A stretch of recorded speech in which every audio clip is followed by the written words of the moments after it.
c'est ta case. Tu dormiras ici sur les planches qui sont là avec 4 autres nègres. Et maintenant, écoute-moi bien. Si tu cherches à t'enfuir, je t'abats comme un chien. Sache que tous mes collègues des plantations voisines sont prêts. Tu travailleras au champ, du lever au coucher du soleil. Si tu désobéis, si tu discutes les ordres, le fouet. Gravement m'en servir. Mais dans les premiers temps, les gars comme toi en ont besoin. Ne me provoque pas, hein. Faut pas me chercher longtemps. Tu fais ta part de travail, tu seras bien nourri. À part ça, tu es jeune, plutôt bien bâti. Tu auras le droit de te mettre avec une fille d'ici. Et une seule, tu m'entends? Mrs. Alexander veille à votre moralité. Quant aux enfants, quand tu en auras, ils lui appartiendront. Elle en fera ce qu'elle voudra. Y compris les vendre à l'extérieur, si ça lui chante.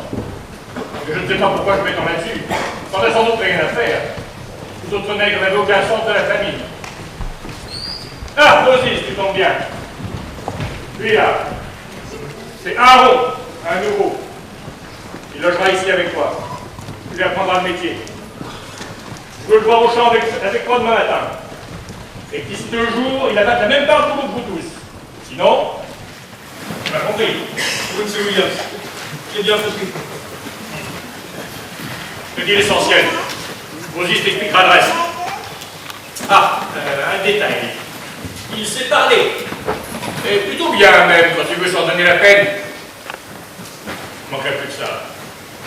Moses t'explique à Aaron qu'il soit muet. Allez, entendez-vous bien comme des frères. Ça devrait être facile.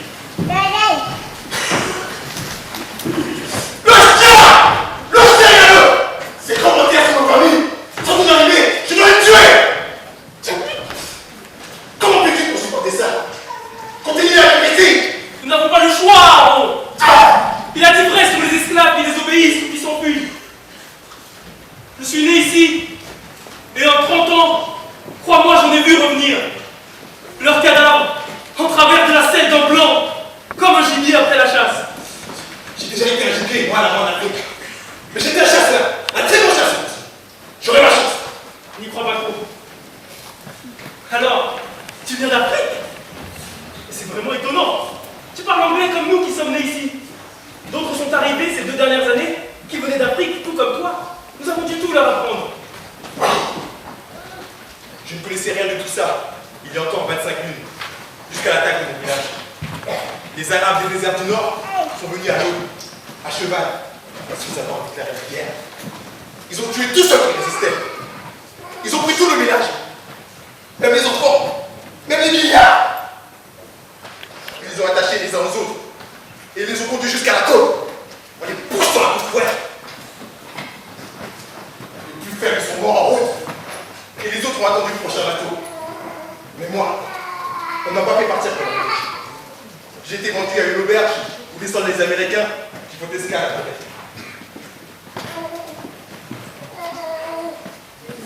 J'ai servi là-bas pendant 22 lunes. 22! C'est là que j'ai appris votre nom. Puis le patron m'a perdu au jeu avec un marin qui devait partir le lendemain. Dans le bateau, j'étais le seul esclave qui parlait anglais. Je devais faire l'interprète pour tout le monde. C'est là que le capitaine m'a appelé Aaron.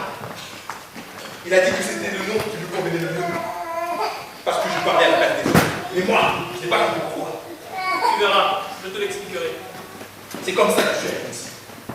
Achetée par votre maîtresse, cette Mrs. Alexander. Je ne connais pas encore son nom. Oh, elle est veuve. Elle est la seule blanche ici, avec Williams, le régisseur.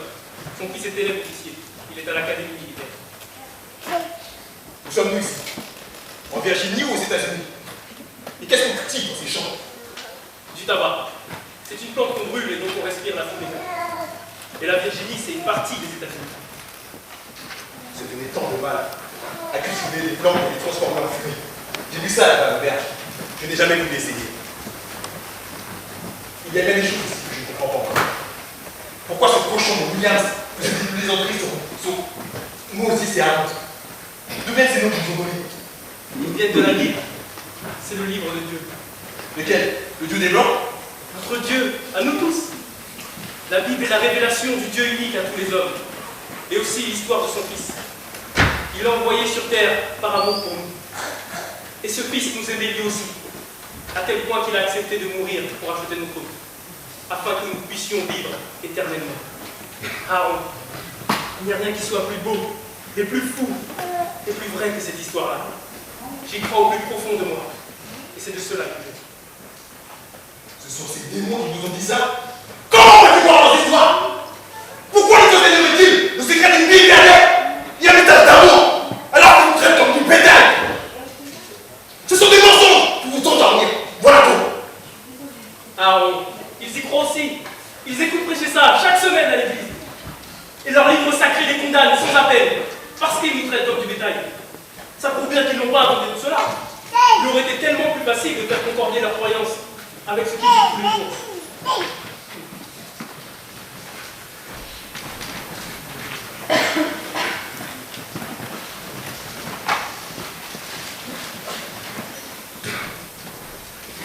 Les Blancs ne connaissent pas la puissance de ce livre. Ils nous encouragent à y croire, à cause de passages comme celui-ci.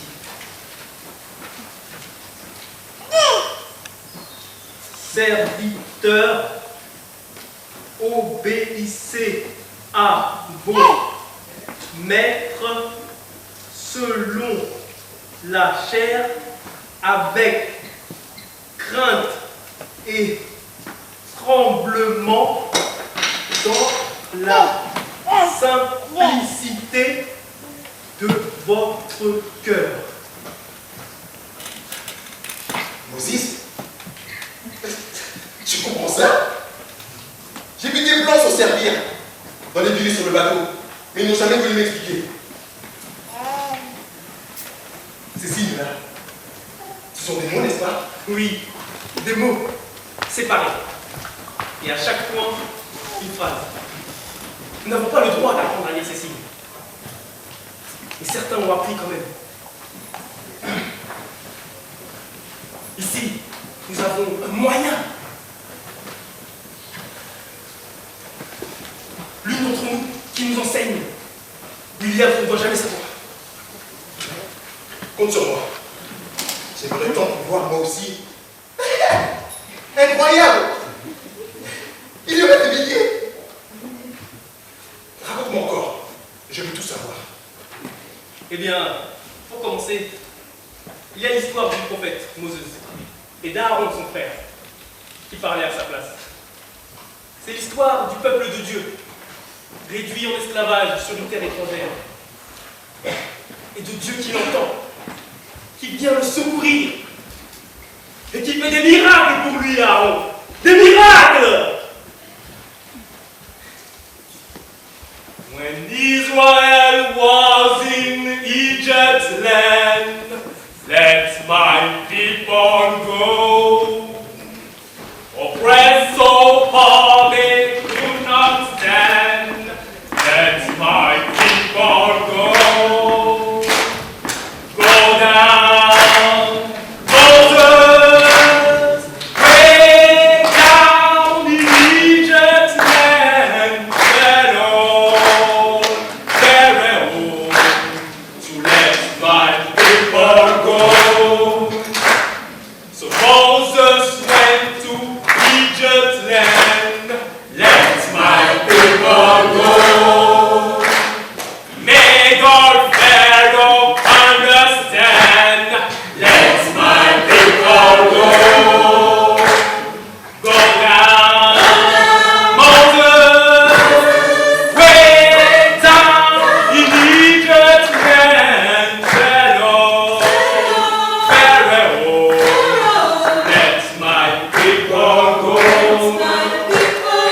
Or shall they in bondage toil, let my people go. Let them come out with Egypt's spoil, let my people go. Go down, Moses, way down in Egypt's land, Pharaoh, let my people go. Let my people go. Let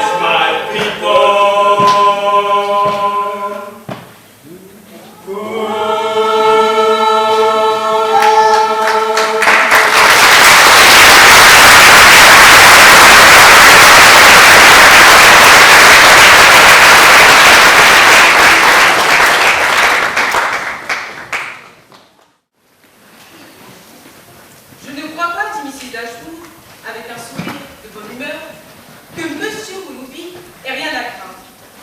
Les filles ne seront pas tentées d'en faire leur prise, comme vous dites. Elles n'ont pas été dressées à cela. Les hommes sont en sûreté avec vous, si riches qu'ils soient. Mais je me félicite, d'après ce que vous dites, d'apprendre que c'est un jeune homme respectable et qu'on peut fréquenter. C'est vraiment, je crois, le meilleur garçon du monde, répéta Sir John. Je me souviens qu'à la Noël dernière, à une petite sauterie, il dansa de 8 heures du soir à 4 heures du matin, sans s'asseoir un seul instant. Est-ce possible? S'écria Marianne, écartillant les yeux, avec élégance, avec grâce. Oh oui, il était de nouveau sur pied à 8 heures du chevauché jusqu'au Hubert. Voilà ce que j'aime. C'est ce qu'il faut chez un jeune homme. Quoi qu'il fasse, il doit le faire à fond et ne pas sentir la fatigue. Allons bon, c'est dans le texte. Bien sûr que oui, maîtresse. Ce n'est pas de moi. Ceci dit, en la circonstance, j'approuve tout à fait Miss Marianne. Voilà des qualités qu'on a trouvées chez un jeune homme. Je commence à me demander si cette Jane Austen est une lecture convenable pour une jeune fille. Dois-je reprendre? Non, ce sera tout pour ce soir. Je lirai ce qui suit pour voir si je peux te le confier. J'espère que oui, maîtresse. J'aime beaucoup Jane Austen. Elle a tant de sentiments si forts sous la retenue de César d'Abos et cette anglaise, qu'elle fait battre mon corps infiniment plus que si elle exposait celui de ses personnages en pleine lumière. Maureen, mon enfant. Un commentaire. On croirait parfois à t'entendre que vous autres esclaves avez des sentiments presque identiques aux nôtres. Que vous êtes capables de ressentir. Moi j'ai eu tort. Je m'en veux. Je n'aurais jamais dû t'apprendre à lire. Tu t'es mis dans la tête des choses pour lesquelles tu n'étais pas faite. Je comprends pourquoi c'est illégal. Oh non, maîtresse, ne dites pas ça. Il n'a rien à regretter. Je vous en suis reconnaissante. Ce monde dont parle vos romans, je sais que je n'y ai pas ma place. Mais je le vois de l'extérieur, comme s'il défilait devant moi. Et je tremble des passions qui l'agitent. Et j'en respire les grands espaces. Ainsi, je trouve les faire partager. J'y arrive, n'est-ce pas? Vous me le dites si souvent. Ainsi, vous êtes moins seul. C'est vrai que tu y arrives. Tu me lis des romans. Le temps passe et j'oublie. J'oublie pour un moment qu'ici, il n'y a personne.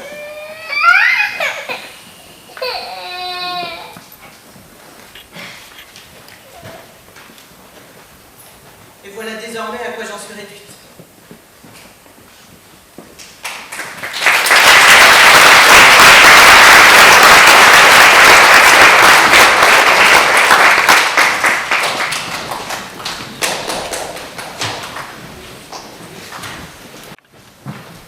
Mrs. Alexander est endormie maintenant. Nous pouvons commencer là-dessus. Reprenons-nous en étude. À l'Exode, chapitre 25. J'aimerais mieux un passage du Nouveau Testament. Ça changerait? Ça te gêne pas? Non, bien sûr. Celui-là. Si tu vas, commence. Quand je parlerai les langues des hommes et des angles, si je n'ai pas... Non, regarde mieux. C'est angels, pas angels. Quand je parlerai la langue des anges. Qu'est-ce que c'est un ange? Un ange est une créature de Dieu qu'il a envoyée sur la terre pour révéler sa parole aux hommes. Comme toi, Maureen. Tu es un ange. Non, voyons, Aaron, pas du tout. Tu m'enseignes bien la parole, et tu dis toi-même que c'est la mission au service de Dieu. Mais non, Aaron. Les anges viennent du ciel. Ce ne sont pas des hommes. Ils leur sont de l'un supérieur. Maintenant, je t'en prie, reprends ta lecture. Quand je parlerai les langues des hommes et des anges, si je n'ai pas l'amour, je suis un terrain qui résonne, un symbole qui retentit. Une cymbale. Un terrain, une cymbale,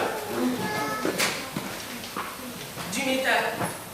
Des instruments vides comme le cœur de ceux qui nous ont l'amour que les apparences. Ils ne connaissent pas le vrais sentiments.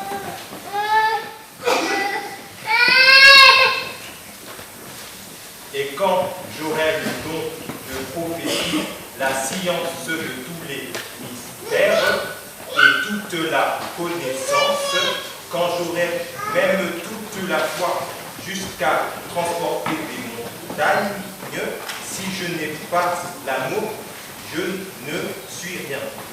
Et quand je distribuerai tous mes biens pour la nourriture des pauvres, quand je livrerai même mon corps pour être brûlé, si je n'ai pas l'amour, cela ne me sert à rien.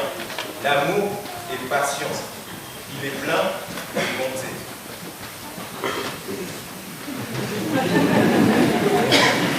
L'amour n'est point orgueilleux. L'amour ne se vante point. Il ne s'enfle point d'orgueil. Il ne fait rien de malhonnête. Il ne cherche point son intérêt. Il ne s'irrite point.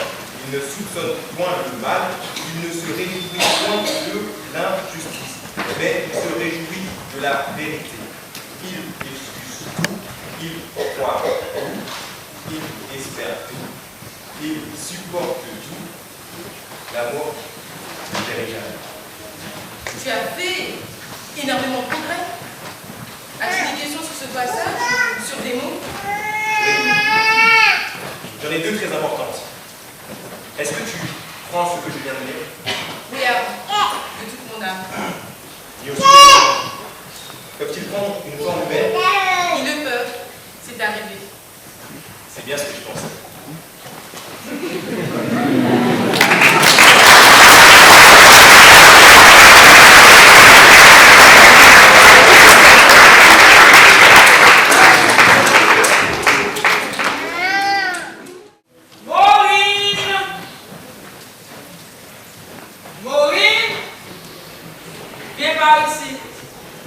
Oui, maman, qu'est-ce qu'il y a? Approche.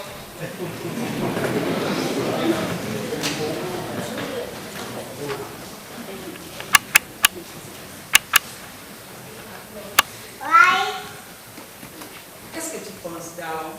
Eh bien, il est intelligent, il apprend vite, et je crois qu'il aime le Seigneur. Tu sais, il lit la Bible avec Moïse un peu tous les soirs. Et en tant qu'homme, tu le trouves comment? En tant qu'homme, qu'est-ce que tu veux dire? Tu montes très mal. C'est vraiment. Tu n'es vraiment pas prête pour les mariages. Pourtant, il va bien falloir. Bon, tu as oublié. Maman! Est-ce qu'il s'est déclaré? Il t'a fait des avances? Sois rassuré. Je n'ai rien contre. Je veux juste savoir. Non, maman, pas encore. Mais je crois qu'il y pense. Et j'attends que ça. Oh, si tu savais, je commence à le connaître. Et je sens qu'il peut être si tendre, si délicat, en même temps, si volontaire, si fort. Je suis sûre qu'il trouvera une manière de le faire, qui m'emportera jusqu'au ciel. Et là, je dirai oui, pour ne plus jamais redescendre. Eh bien, c'est ce que nous allons voir. Il sera là dans 5 minutes. Ah bon? Tu veux qu'il fasse sa demande ici dans 5 minutes? Si. Bien sûr que si. Tu parles des normes. Ton Aaron qui te fait l'enterrer de moi. Il a dû s'en déraper si tu veux mon avis. Mais ma petite dégoûtante. On se serait regardé comme ça dans les yeux.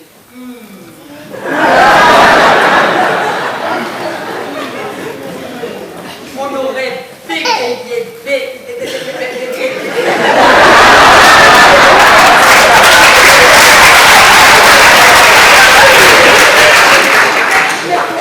Par exemple, je t'expliquerai. En tout cas, je t'assure que les hommes d'autrefois étaient largement plus entreprenants aujourd'hui. Je sais tout ce qui se passe entre Aaron et toi. Et ça se résume en un mot, rien.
sociable Maman! et impitoyable.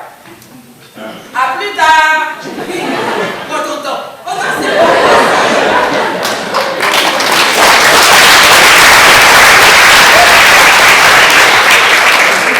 Bonsoir. Tu voulais voir ma mère? C'est elle plutôt qui voulait me voir. Oui, mais elle ne peut plus. Si tu pouvais revenir demain. D'accord, si ça ne presse pas. C'est plutôt mieux comme ça.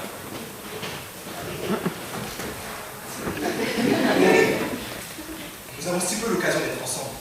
Nous avons les cours de lecture. Bien sûr, mais ce n'est pas pareil. Nous aurions tellement de choses à nous dire. Pas ici. Pas maintenant. Je vois ce que tu veux dire. Ce n'est pas comme dans tes romans, n'est-ce pas? Mais la vie n'est pas comme ça. Il faut la prendre pour le bien. Nous n'avons pas toujours. Il y a des moments qu'on a le droit de choisir. Des moments merveilleux. Qu'on peut s'écrire soi-même, si on a le courage. Donner sa vie à Dieu, prier, aider les autres, donner son cœur. Je refuse de laisser ma vie s'écrire toute seule. Je veux rajouter des chapitres à chaque fois que c'est possible. Ce sera sans doute pas un très bon roman, mais chaque page que j'aurai rajoutée seront mes plus chers souvenirs. Il y a un endroit où j'aime me souvenir. Là où la rivière s'accélère en passant entre les rochers. Comme elle le faisait devant mon village en Afrique. Il y a quelques arbres et une grande pierre plate sous un sol au bord de l'eau. Je vais souvent le soir, quand je reviens des champs. Je suis seul, j'entends les oiseaux, l'eau qui coule. Je m'imagine presque être nu.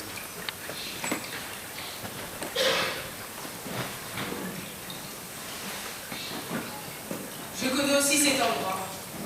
Mais moi, je viens tout le matin. Les jours où madame veut se reposer. Nous aurions pu nous y rencontrer par hasard. Il s'y ferait 15 jours, Mrs. Alexander à voir sa modiste à Richmond. Elle m'y emmène toujours. Et je mets ma plus belle robe. Tu l'as déjà vue, je sais plus. Celle avec des fleurs bleues? Oui, Nous reviendrons vers 5 heures. Elle serait fatiguée. Elle me laisserait partir. Et j'irai là-bas sous le saut. si c'était demain, je serais là. On aura fini la récolte. On commence très tôt le matin. Et Williams libère lorsque c'est terminé. Je viendrai, je ne saurais rien. Et moi, je te verrai venir de loin. Les fleurs bleues sur l'herbe des champs. Tu ne peux pas me tromper. Alors, je t'attendrai. Ça me paraîtrait interminable. Tu vas abréger tes souffrances. Bonjour. Quelle belle journée. Tu es ici depuis longtemps? Bonjour Maureen. Assez longtemps. J'allais partir lorsque je t'ai vu arriver. J'espérais te voir ici. Je n'ai pas dit que tu aurais à t'asseoir. Et il y a de la place pour deux sur la pierre plate? Bien sûr. Essaye.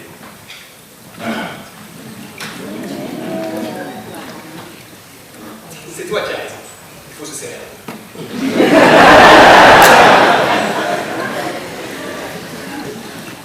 Alors, il n'y aurait plus que le chant des oiseaux et le murmure de la rivière.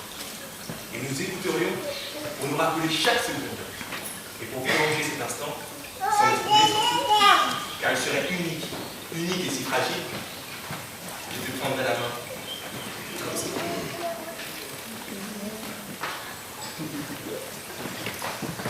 Et nous ne dirions rien. Nous n'aurions pas besoin de mots. Juste d'un regard. D'un seul rire. Et de ce bel après-midi. Il ferait un soleil de plomb dans nos murs. Et sous le saule, nous serions bien, comme si nous étions hors du monde. Il y aurait une petite brise, juste.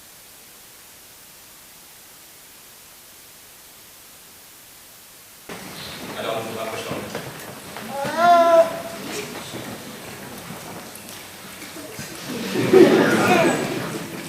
Cette image de toi sous le saule, c'est celle-là que j'aime bien.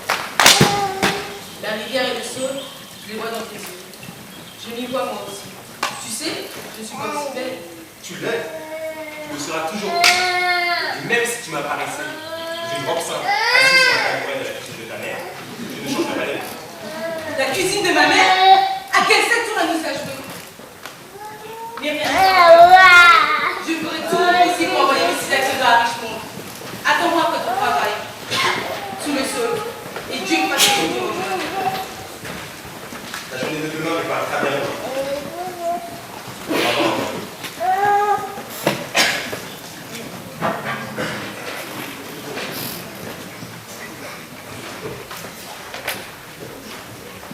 Et alors? On adore seulement Dieu.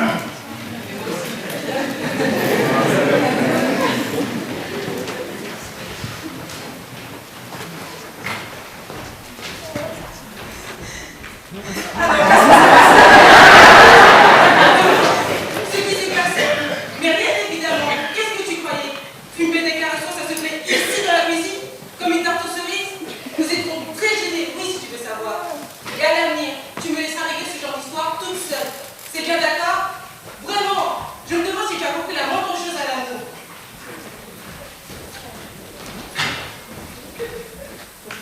J'aurais pourtant bien cru que ça allait marcher.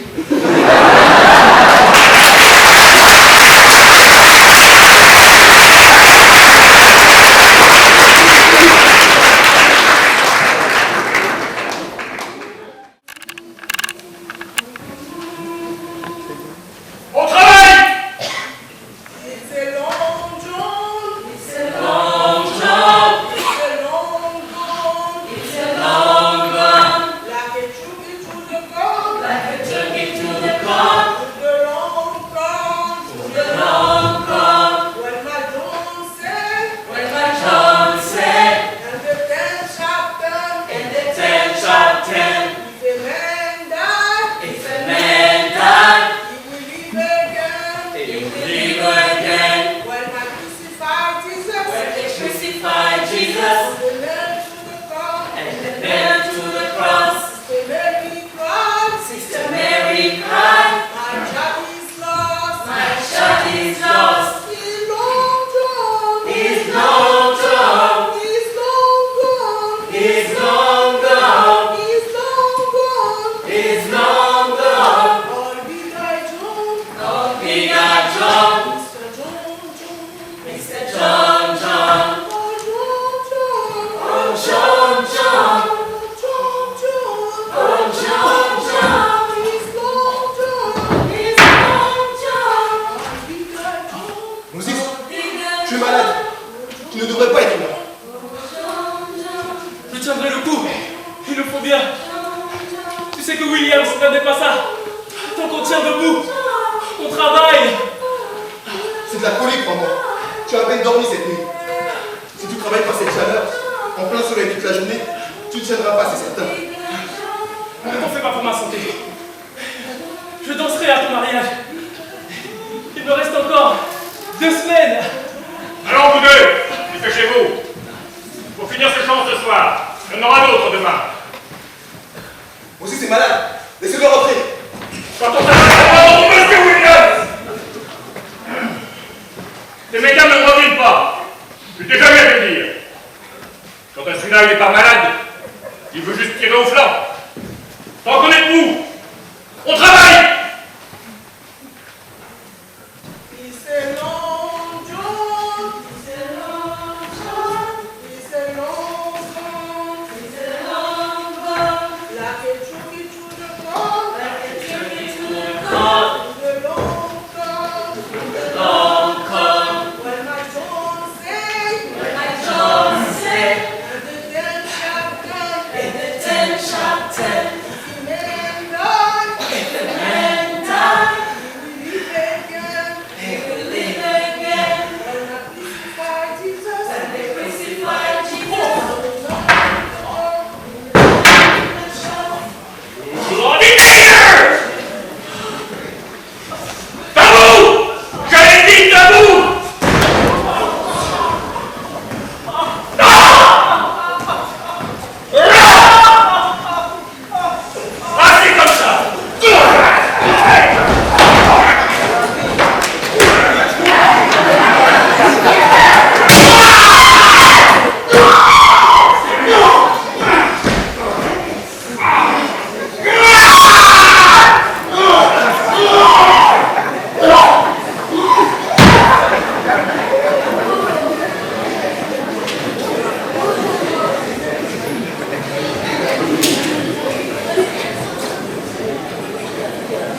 J'ai une mission vers mon peuple.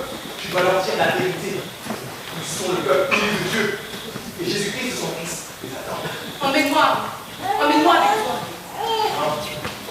pas, mais c'est trop difficile. Il faudra être fort et rapide pour passer, connaître les ruses des chasseurs. Je pense pouvoir y arriver. J'espère que Moïse pourra suivre. Mais avec toi, Maureen, pardonne-moi de te le dire, mais... Vous n'aurez aucune chance. Alors tu vas partir? Tu ne reviendras jamais? Je te jure. Aussitôt ma mission remplie, je reviendrai en Amérique, en homme libre. Et je te libérerai aussi. Je ne sais pas comment, mais nous aurons des jours meilleurs.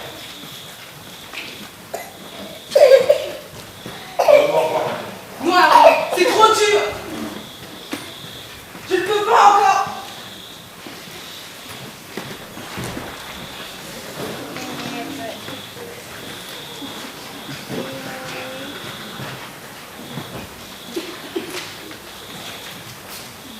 Tu sais, je voulais te dire quelque chose, mais je n'osais pas te le dire. Tu vas te moquer de moi. Non. Dis-le-moi, Maureen.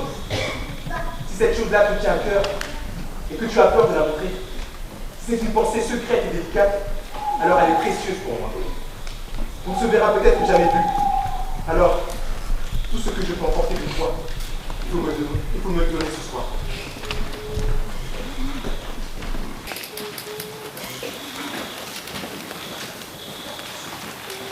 Depuis que je suis toute petite, j'aime sortir la nuit, quand le ciel est clair, et regarder les étoiles. Il y en a tant, c'est si beau. Et un jour, j'ai lu une histoire où le héros et l'héroïne choisissaient ensemble leur étoile avant de se séparer. Ils se promettaient de la regarder à tout moment et de penser à l'un à l'autre à ce moment instant, jusqu'à ce qu'ils soient de nouveau ensemble. Mais je ne connais rien aux étoiles, Maureen. Si nous en choisissions une ce soir, je serais incapable de la retrouver demain. Tu as raison. C'est des stupides. Je ne connais pas une seule par son nom. Embrasse-moi. Embrasse-moi si fort que le souvenir m'en reste en moi.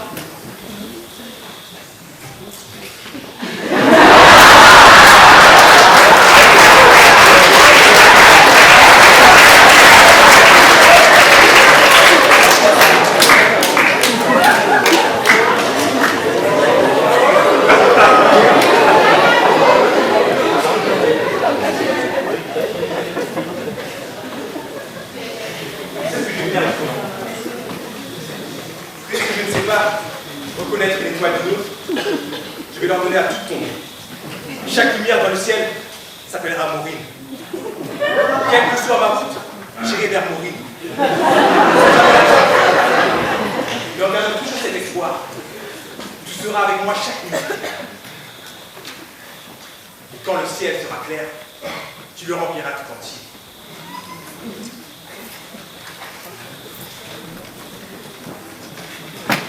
Le soleil ne sera plus le soleil pour moi. Je l'appellerai Aaron. Il sera avec lui tout le jour. C'est lui qui mettra comme Aaron de la lumière dans mon regard, de la chaleur dans ma poitrine. Et le soir au coucher, avant de s'endormir, il verra se lever et se pencher sur lui, l'étoile Maureen. Aaron, dépêche-toi! Nos amis nous attendent! Comme Mrs. Alexander fera demander Williams pour son rapport demain matin, il faudra que nous soyons loin! Laisse-le partir, Maureen. Sa vie en dépend.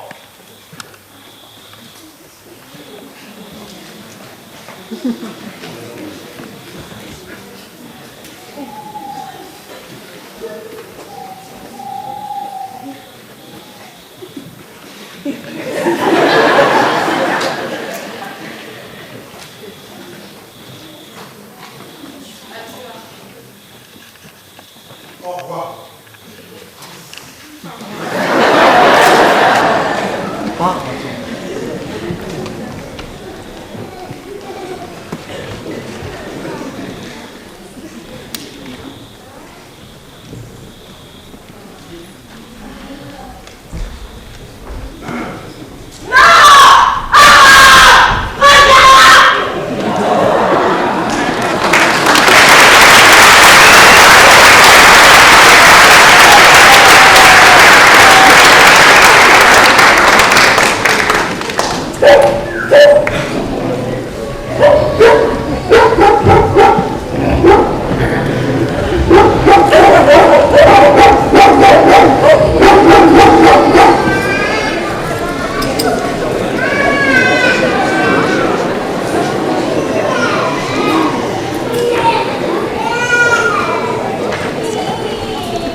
Ah, les voilà qui rentrent.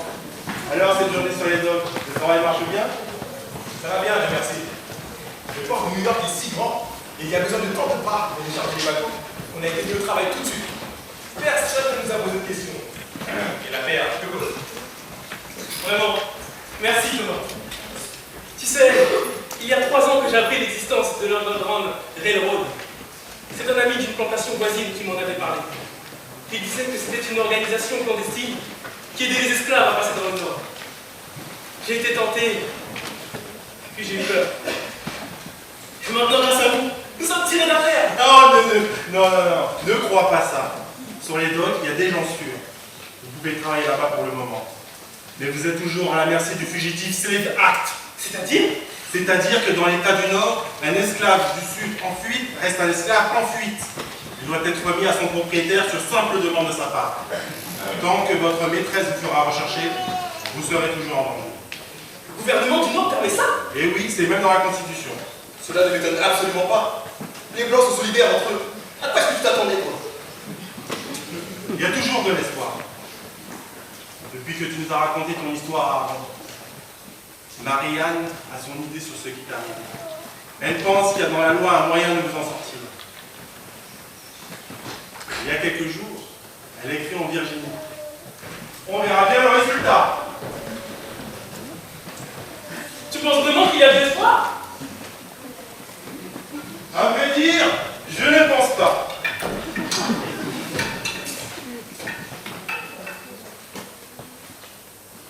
Vous m'avez fait parler. Du coup, il est tranquille. Bien sûr, couillon, qu'il y a de l'espoir. Marianne n'est peut-être pas encore avocate, mais pour cela, ça donne un foutu mal de chien. Tous les jours que Dieu fait à la bibliothèque, au palais de justice et tout. Alors quand elle dit qu'elle a son idée, tu peux me croire. C'est du solide. Et même, je vais te dire une bonne chose. Si je rajoute une bonne dose de vin rouge, on peut peut-être sauver Cocobin.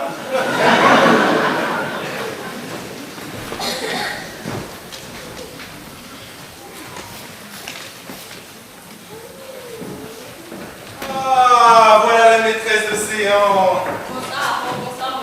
Bonsoir Marie. Bonne journée. Oh oui, il faut que je vous en parle. Dis donc, ça sent bon. Ça me rappelle la fois où tu as fait couler ton fameux hamburger. Cette fois, j'ai débrûlé du coq. La première recette avait tellement plu. Non, je plaisante, c'était délicieux.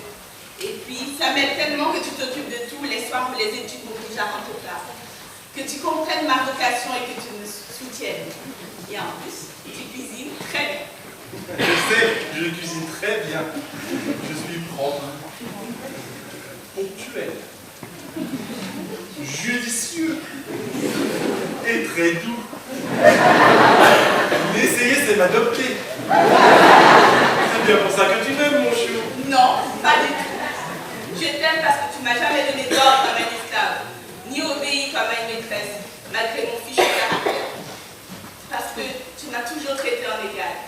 Et ça, c'est très précieux.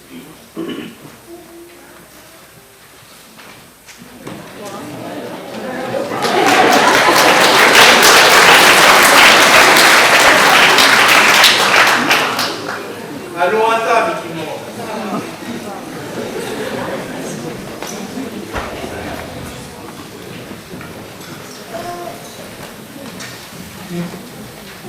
Bravo.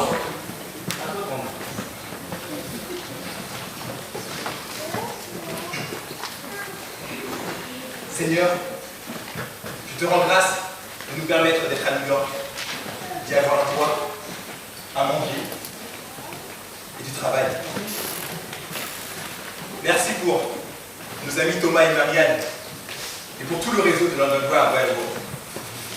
Pardonne-nous nos fautes et nos égarements. Protège tes serviteurs qui te reconnaissent seuls pour maître et qui sont forcés pour servir d'autres.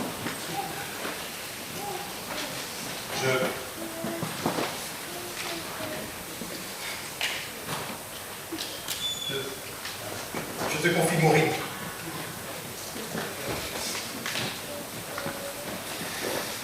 te prie chaque jour. Et mon peuple d'Afrique, que tu connais et que tu aimes, même s'il ne faut pas encore rencontrer. Amen.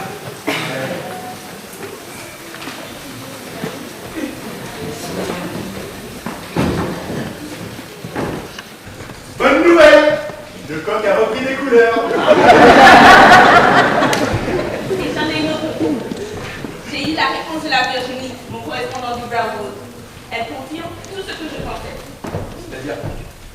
Suivez bien, c'est très important, je vais vous expliquer. Vous posez des questions. L'importation des Noirs d'Afrique a été une atout depuis 1807. Ça a été une victoire des abolitionnistes. Bien qu'il ne soit articulé à un avion d'esclavage pour les Noirs déjà installés. Malgré tout, il existe un marché clandestin d'importation d'Afrique. Les planteurs comme Mrs. Alexander gagnent aujourd'hui moins d'argent. Les cours du tabac ont chuté. Alors c'est sur ce marché qu'ils achètent leurs esclaves. C'est illégal, mais c'est moins cher que sur les marchés officiels. C'est comme ça que tu arrives. Selon la loi, je ne lui appartiens pas. Elle n'a aucun titre de propriété. En principe, selon la loi, elle ne peut pas se réclamer. Et en réclamant pour Moses, il y aurait une enquête qui révélerait tout. Le meurtre et le marché noir. Et comment a-t-elle pu cacher le meurtre de Williams? Ton correspondant te l'a dit? Il a réussi à le savoir par un esclave de chez vous. Williams n'avait pas de famille. Elle l'a fait enterrer à la lisière d'un champ, celui où il était occupé. Et après, elle a seulement déclaré qu'elle l'avait renvoyé. Donc, ça veut dire que nous sommes libres. Non, pas exactement. Mrs. Alexander ne veut plus se trouver barbare. Mais vous n'avez pas d'existence légale. Ayez affaire à la police et je ne réponds plus de rien. C'est mieux que rien. C'est injuste. Il n'y a donc aucun espoir de voir les esclaves libres un jour? Même ici, il faut se terrer, vivre dans la peur, ou partir. Non, Moses, il y a un espoir. Des gens sincères qui nous défendent. On les appelle ici les abolitionnistes. Ce sont eux qui ont réussi à interdire l'importation des Noirs. Ceux d'entre nous qui savent lire et qui font des études comme toi ne doivent être qu'une poignée. Si vos derniers progrès datent de 1807, il va encore falloir 100 ans pour arriver à quelque chose. Je ne parlais pas seulement de nous. Les abolitionnistes sont surtout des Blancs et ils sont plus puissants que tu ne crois. Comment crois-tu que j'ai appris ce qui se passait en Virginie? Mon correspondant est un Blanc, c'est un avocat de Richmond. Les blancs que vous êtes? Mais pourquoi? Sans doute parce qu'ils croient un monde plus juste, où tout esclavage aurait disparu. Un monde dans lequel les qualités de cœur tiendraient la première place. Et où ni la naissance, ni les infortunes de la vie n'enlèveraient aux hommes leur valeur. C'est notre idéal aussi, n'est-ce pas? Nous travaillerons ensemble avec eux. Et quand nous aurons libéré les Noirs, il faudra aussi libérer les femmes. Aujourd'hui, elles sont même en dessous des esclaves.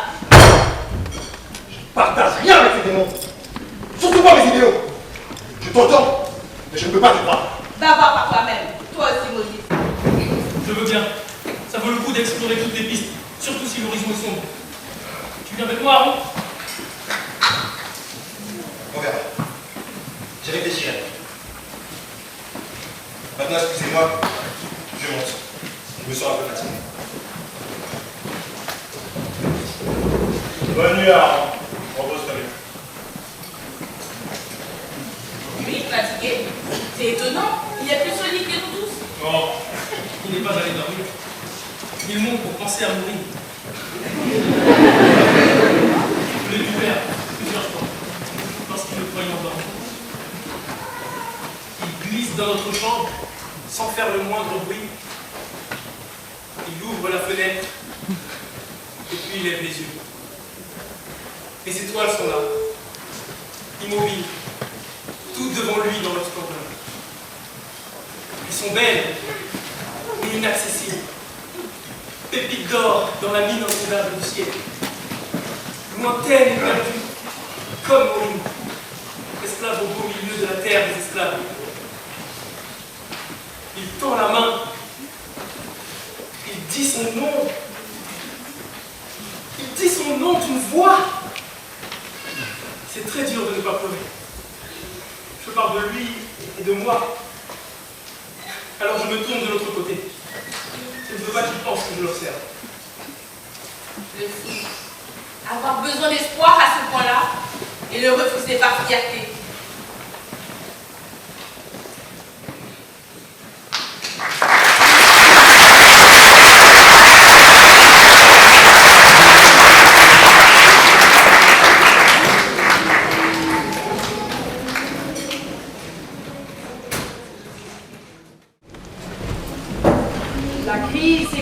prophétie qu'on nous prédit, si les esclaves venaient à être libérés, n'est donc une illusion. Nous avons au contraire toutes les raisons de penser que notre pays n'en sera que plus fort et plus respecté le jour où l'esclavage aura cessé d'exister. Enfin, la dernière raison invoquée par les partisans de l'esclavage est aussi la pire de toutes. Ils prétendent que la foi chrétienne ne s'y oppose pas, que la loi de Moïse ne l'interdit pas, que le Christ ni l'apôtre Paul ne s'y sont jamais opposés, qu'il n'est pas mentionné dans les 10 commandements.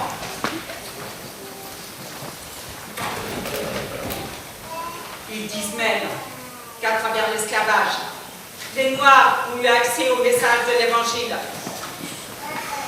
et qu'ils devraient en exprimer de la reconnaissance envers leur maître. Vos professeurs, en vérité, animés des meilleures intentions. À cela, je n'aurai qu'une seule réponse à faire. Dieu nous a créés libres.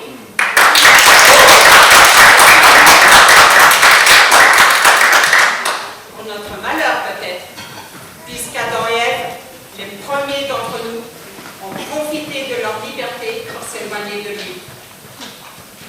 Mais Dieu n'est pas revenu sur ce cadeau immense qu'il nous a fait, car il a voulu depuis toujours que nous choisissions de l'aimer en homme libre, sans contrainte. Celui qui nie cela, nie aussi toute la Bible depuis son commencement.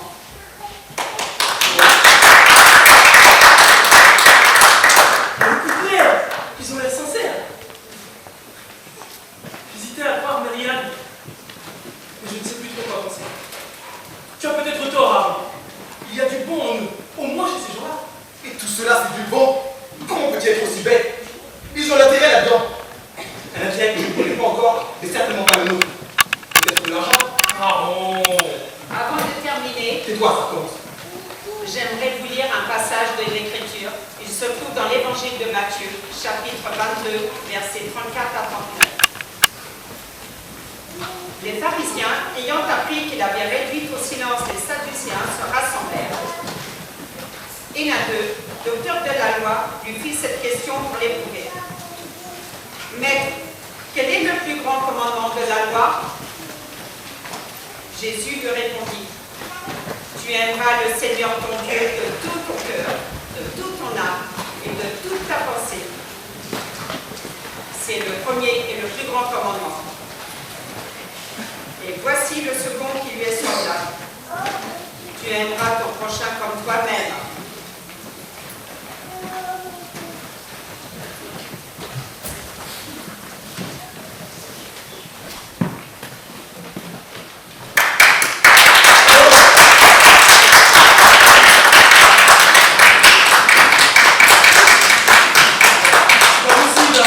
C'est le vrai message de l'Évangile, la vraie parole de Dieu. Je vais leur parler et rejoindre. Oh, oh, oh, reste ici. Les Parisiens de Bernardin ne lui arrivent même pas à Julie. Mais regarde là. Elle est retournée comme une crêpe. Je suis sûr qu'elle ne pousse pas un mauvais escalier. Bouge pas. Laisse-moi seulement 2 minutes. 2 minutes et je te coupe le géré. Bon, très bien, je t'écoute. Mesdames et messieurs, je demande la parole. Monsieur! Enfin, Vous permettez? Je vous en prie, monsieur.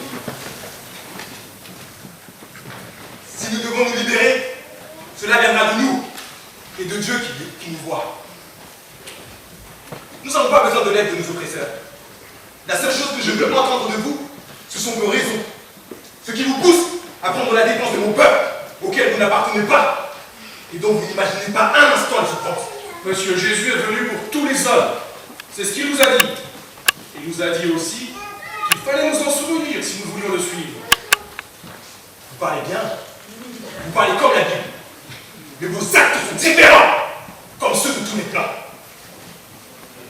Je les ai connus dans le Sud, et les patrons du Nord ne valent pas la tâche. Même quand il vous sourit, même quand il vous parle sans crier, il y a du dégoût dans leurs yeux, de la peur, du mépris. Vous dites que vous êtes mon ami? Eh bien, je vous mets au défi de me serrer la main comme un ami. Et même si vous étiez assez courageuse pour le faire, je verrai dans vos yeux ce que je dois croire. Je ne suis pas seulement votre ami. Vous êtes mon frère.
Alors, comment sont-ils?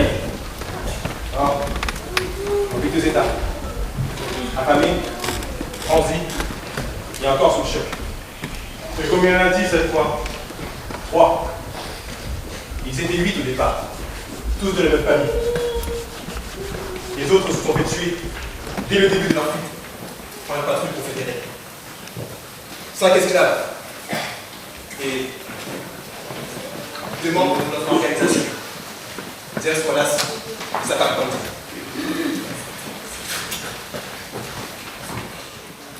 C'étaient nos amis. Des gens formidables. Parmi les premiers fondateurs de l'Underground Railroad. Les Blancs, tu le savais? Maintenant, ça n'a plus d'importance. Tu sais bien d'ailleurs. Depuis cette réunion, il y a maintenant 2 ans, et tout ce que j'ai vu par la suite, en m'engageant dans le Railroad. Déjà 2 ans, c'est vrai, depuis septembre 60. Et presque autant de guerre entre le Nord et le Sud, puisqu'elle a éclaté quelques mois plus tard. À l'époque, nous pensions que nous serions seuls à lutter, qu'un jour les esclaves se révolteraient. En fait, nous n'avons pas eu à nous battre. Tout comme les Hébreux dans la Bible. Nous aurions dû avoir confiance, croire que Dieu nous délivrerait, comme il l'avait fait avec nous. Et tout s'est passé de la même façon. Les abolitionnistes ont passé des années à réclamer à chaque État la fin de l'esclavage. Les planteurs sont restés sourds, désespérément sourds, comme les Égyptiens à la voix de Moïse. La comparaison s'arrête là. Tu te moques des dictées d'Égypte. Dieu leur en a épargné 9. Et ils sont allés chercher la 10e jusque dans la gueule des canons. D'abord les volontaires, puis tous les fils aînés des riches planteurs du Sud sont allés se faire tuer sous l'uniforme. Beaucoup ne sont pas revenus. Le Nord a perdu bien des hommes. Et ça n'est pas fini.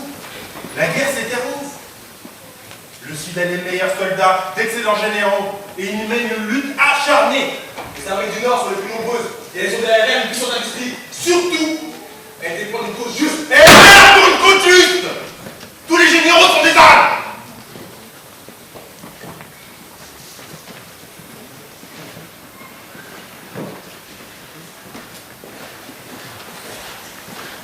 Il y a des nouvelles, paraît-il. Lucie est passée chercher Marianne. Elles sont allées se renseigner. Comme une bataille, certainement. Ça doit être une attaque surprise. On n'attendait rien. Ça y est, c'est extraordinaire! Une victoire, une grande victoire! Les confédérés sont vaincus? Non, ça viendra en son temps. C'est plus important, beaucoup plus que ça. Il y a eu une proclamation de la présidence des États-Unis. C'est dans tous les journaux. Je vous passe le début. Voilà le passage important. Et en vertu des pouvoirs et dans le but ci-dessus indiqué, j'ordonne et je déclare que toute personne retenue comme esclave dans les États dont les populations sont aujourd'hui en rébellion contre les États-Unis sont libres!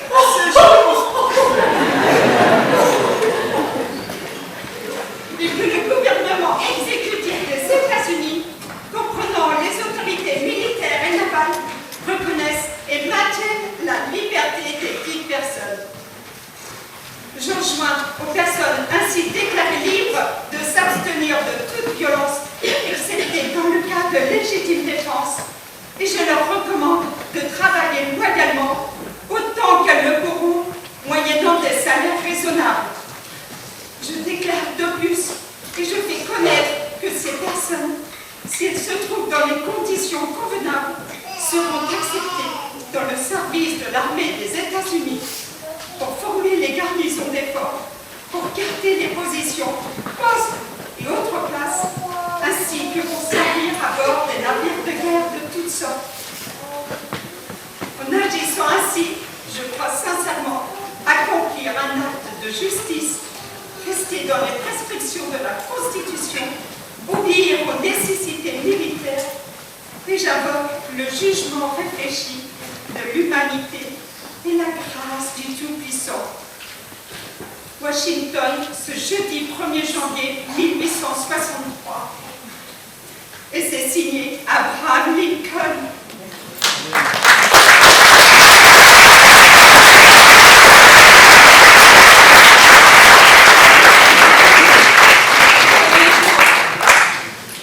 Il a attendu le premier jour de cette année, comme s'il avait voulu inaugurer une ère nouvelle dans l'histoire de ce pays. Pour nous aussi, pour le peuple noir, c'est le premier jour, celui où nos chaînes sont tombées, et d'où esclaves que nous étions, nous sommes redevenus des hommes. J'ai vécu. J'ai toujours vécu. Et maintenant je suis libre! Oh mon Dieu, je suis libre, mes orteils! Vous vous rendez compte? Oh non, non! C'est impossible! Celui qui n'a jamais été esclave ne sait pas ce que c'est qu'être libre. Si vous le saviez vraiment, vous embrasseriez la terre sous vos pieds.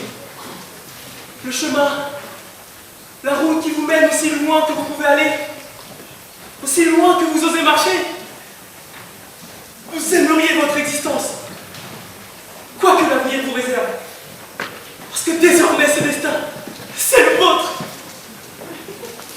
Qu'est-ce que je vais faire de ça? De mes mains, du soleil, de cette ville, de la mer, de mon cœur. Il faut que j'en décide. Vite avant qu'il éclate. Il n'y a rien qui vaille cela. C'est vivre sur terre, sa résurrection.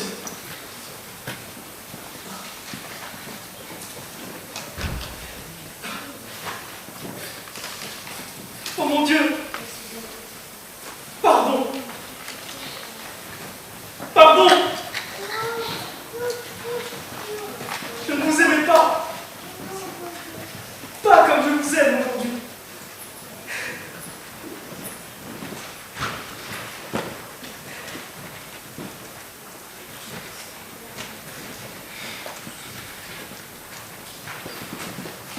Pour moi, j'ai pris ma décision. Je vais m'engager dans l'armée. Les abolitionnistes, les soldats de l'Union ont fait leur part, et même plus. Moses et moi, jusqu'à maintenant, nous devions vivre clandestinement. Mais maintenant, nous sommes libres de choisir notre destinée. Je ne veux plus dépendre des autres, surtout pour faire valoir mes droits. Désormais, c'est à moi d'agir.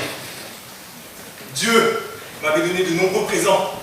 J'avais une vie libre, dans un peuple libre. J'avais la forêt et la terre d'Afrique. Et j'avais Maurice pour qu'elle soit ma femme. Tout ça m'est montré, sans se poser de questions. Alors, à mon tour, je n'hésiterai pas. Aujourd'hui, je vais dans le sud réclamer ce qui m'appartient.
Et alors, qu'est-ce qu'on en dit?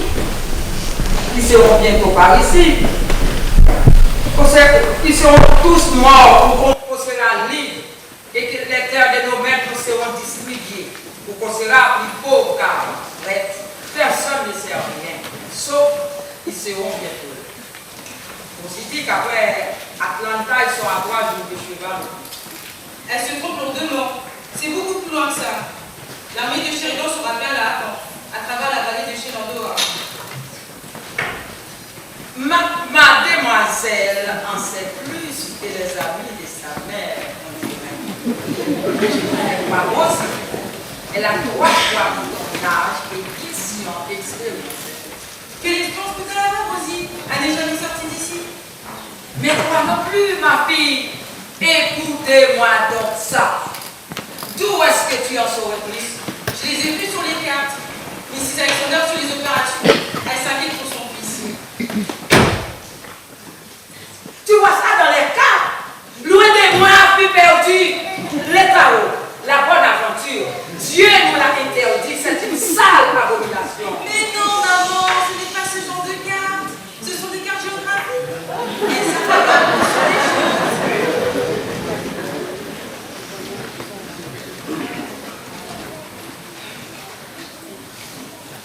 Alors, tu devrais regarder où est passée ma grande cuillère. Grande cuillère. Celle pour la confiture. Ça fait 3 jours que je la cherche. Mais non, maman, on ne peut pas voir ça. Ça montre les villes, les montagnes, les fleuves, les endroits importants, tu vois. Les endroits importants, tu dis, et les paradis. Il y a. Non, maman, le paradis n'y est pas. Et qu'est-ce qu'il y a de plus important pour endroit?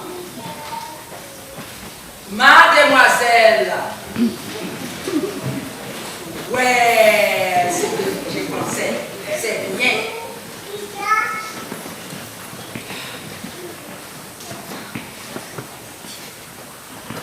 Ce que je pensais, c'est bien.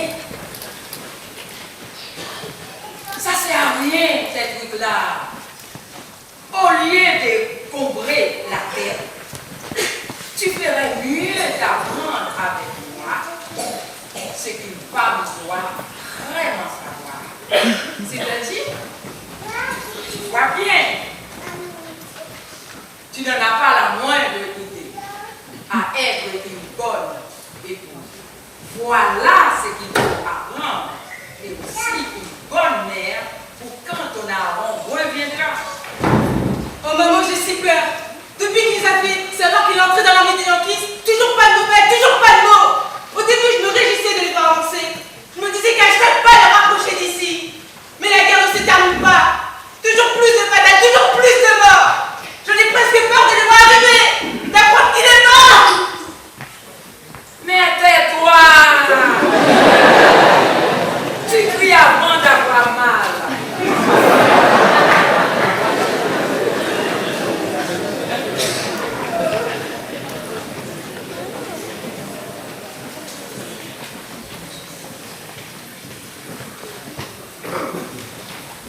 mieux.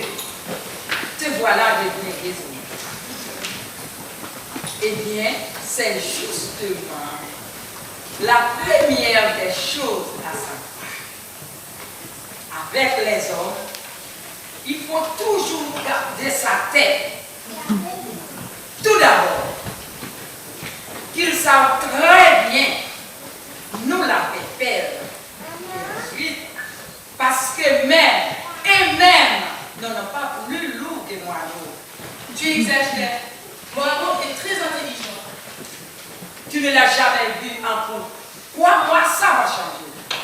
Mais qu'est-ce que tu me racontes? Je pensais t'entendre me raconter les bienfaits du mariage et là tu essaies de m'en détourner. Allez, ne crois pas ça sur moi. Le mariage est une grande folie que l'on fait à deux. Mais le célibat, c'est une grande folie que l'on fait toute seule. Soyons un peu sérieuses. Que sais-tu sur le grand mystère de la vie? Le grand mystère de la vie? Qu'est-ce que tu veux dire? Plus prosaïque. As-tu déjà imaginé ta première nuit avec Aaron? Oh oui, maman. Ces nuits-là, je rêve durant tous les jours. Ce monde sera un paradis si à la fin de chaque journée, il y avait nuit avec lui. Des jours comme celui-ci dont je ne vois pas la fin, je les franchirai d'un seul bond avec cette perspective. Et toute une vie d'esclavage passerait comme dans un rêve. Si seulement il était là. Mais concrètement,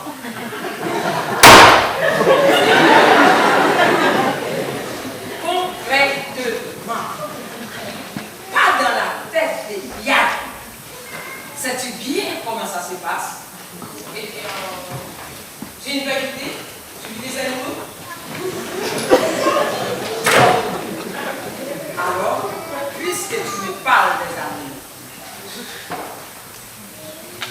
sais-tu comment se reproduisent les hérissons?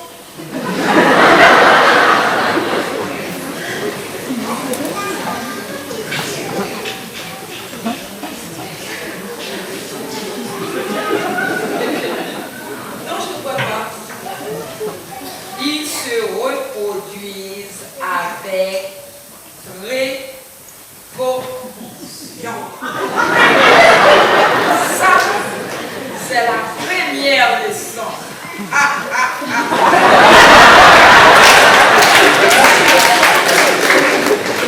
Comment est-ce que laissez avoir?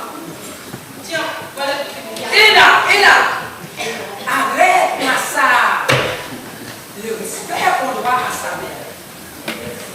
Maintenant, tu vas être une bonne fille et prendre une éclichure. Prends une borne de terre, tu veux dire. J'ai dit une éclichure.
Je ne sais pas par où commencer. Maintenant, je me rends bien compte que l'amour que j'ai pour toi n'est pas resté tel quel. Il n'a fait que monter. Il est devenu trop grand pour pouvoir en parler. Les mots ont une limite qui ne peuvent pas franchir. Au-delà, seuls les gestes signifient quelque chose.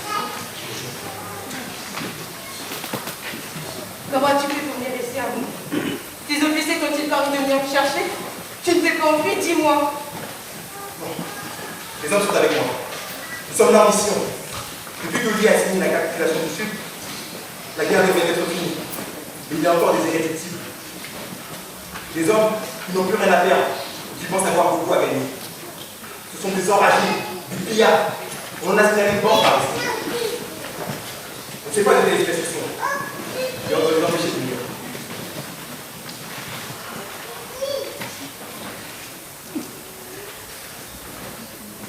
Fuyons d'ici à vous. La guerre est terminée, c'est toi-même qui le dis. Nous sommes libres maintenant. Notre vie a changé, le reste est du passé.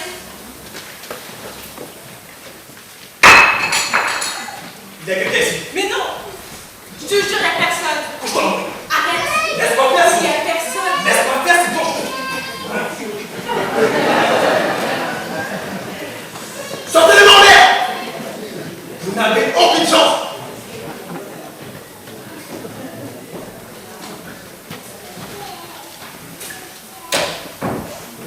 Mrs. Alexander, j'aurais dû m'en douter.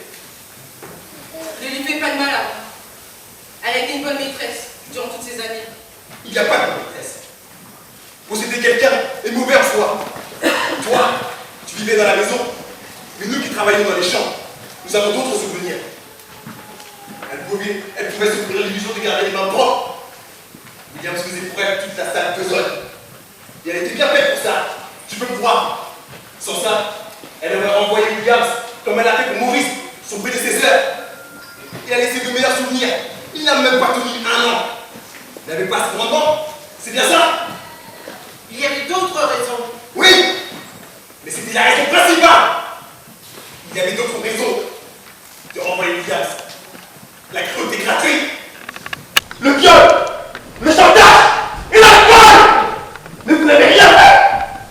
Maîtresse, vous le saviez? Mais écoute pas, mon petit. Ce sont des calomnies. Des calomnies?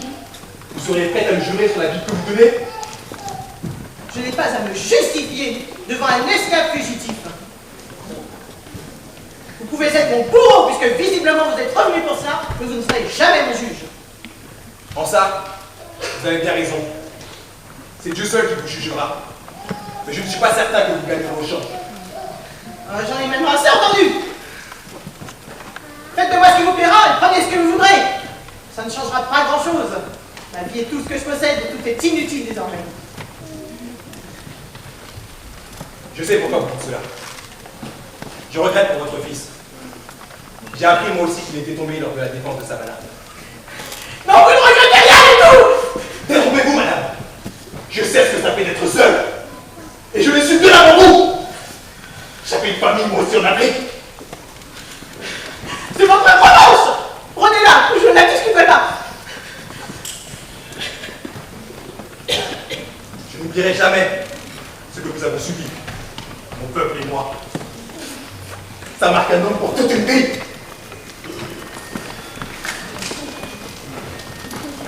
Mais malgré tout, je me suis résolu à vous pardonner.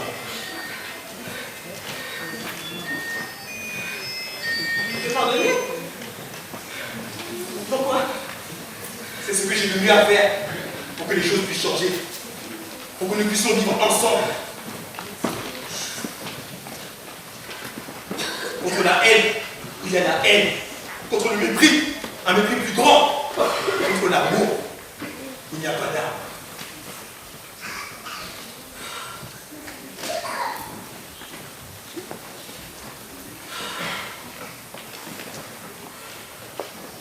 Et je ne vous en opposerai pas. Si vous m'aviez tué là, je serais morte invaincue, dans les mêmes sentiments qui ont guidé toute ma vie.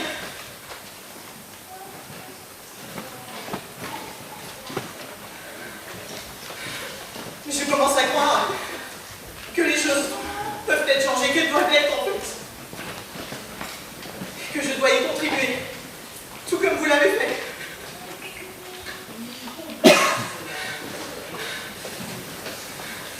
vos hommes. Ils pourraient être d'un avis différent. Le premier de mes hommes touchera un cheveu de votre tête ou à ce qui vous appartient pourra faire un bien. Je n'emporterai qu'une seule chose. Votre vie.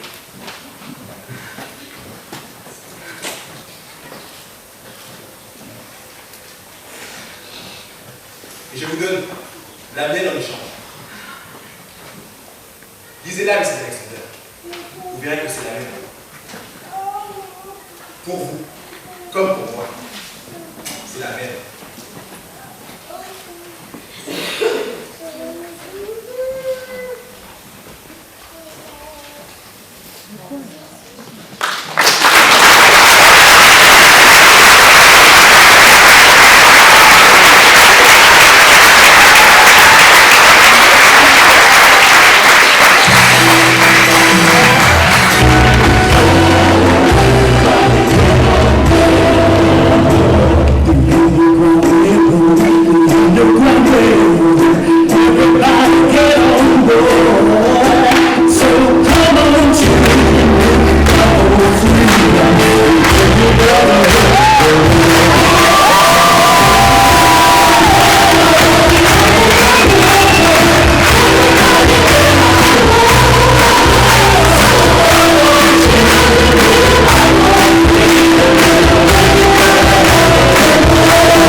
sénateur-maire, monsieur Delattre, son élu à la culture, madame Eva Hinault, pour nous avoir invités dans cette salle, nous avoir permis de jouer la pièce dans cette salle. Merci à tous d'être venus. Alors, vous pourrez retrouver le livre de Hervé, il est où? Il est là! Hervé, c'est l'auteur, il pourra vous dédicacer ce livre à la sortie. Et puis, si vous avez apprécié le spectacle, il y aura des charmantes hôtesses avec des petites cordelles qui vous permettront de contribuer aux frais qui ont été occasionnés par le spectacle. Merci à vous et encore une belle soirée à tous.